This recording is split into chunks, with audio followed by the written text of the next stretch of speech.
Nelson Mandela once said, "A good leader can engage in a debate frankly and thoroughly, knowing that at the end, he and the other side must be closer, and thus emerge stronger. You don't have that idea when you're arrogant, superficial, and uninformed." I wish the editors of the Wall Street Journal felt the same way, because on August 24th, the Wall Street Journal's editorial board proclaimed it was, quote, "a very good Republican debate." That's a bad opinion to hold, because all qualifying candidates should participate in every debate, both primary and general elections.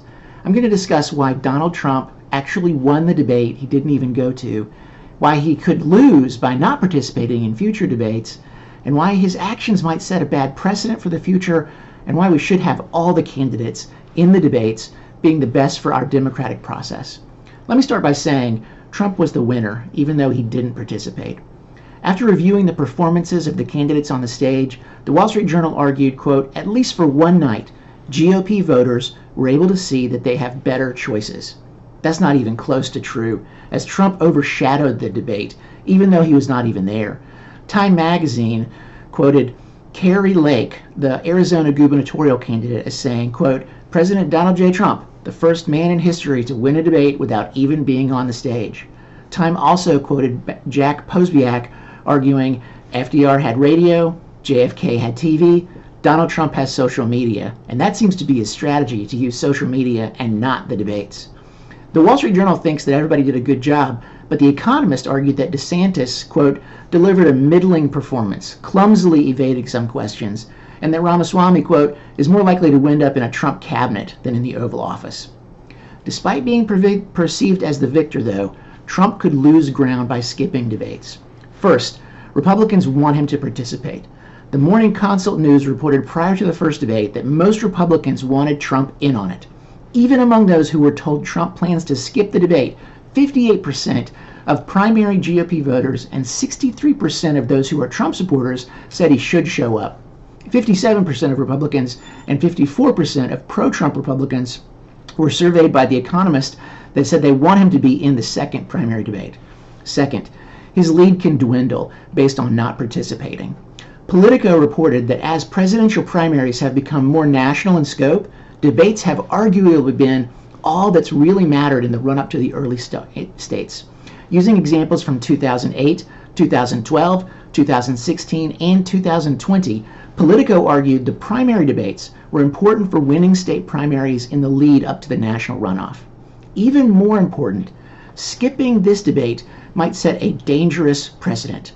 If Trump skips debates, it could allow Biden to skip debates in 2024. According to the New York Times, Ronna McDaniel, the chairwoman of the Republican Party, told Mr. Trump before the debate, quote, "by skipping the debate, he would give President Biden an excuse to get out of debating Mr. Trump." That's unfortunate because, as the Times notes, Mr. Trump has repeatedly said publicly he wants debates with Mr. Biden, and Mr. Trump's advisors view face-offs with the incumbent president as vital to Mr. Trump's chances of winnings. Also, skipping erodes the process of the debates, and that's as important as well. The Wall Street Journal argues, quote, "the debate benefited enormously from Donald Trump's decision to stay away." But that ignores the purpose and the promise of debates. Multiple scholars have noted that while the debates are not perfect, they're an essential part of our election process. Dr. Barb Pickering argued that while candidate debates are not really true debates, they are essential to help voters understanding of those candidates.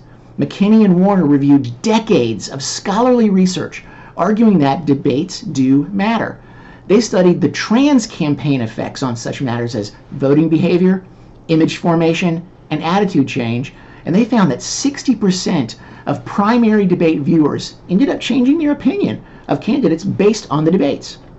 McKinney even argued in 2020 that Trump's decision to forego the Biden debate in early 2020 and have a televised town hall instead was a poor substitute for a real debate among the candidates. And in 2021, McKinney also noted that the 2020 primary and general elections set new standards for candidate inclusion and debate viewership and were of great interest to voters. Let's not forget, the purpose of political debates is not to serve the candidate's wishes or their campaign, but to serve the voting public. Political debates are called debates because they appeal to a third party, the voters. The voters are not observers, they're participants. As such, We have a right to demand more from our candidates. The Wall Street Journal was wrong. This was not only a very good Republican debate, it was a parable situation because we didn't have Donald Trump.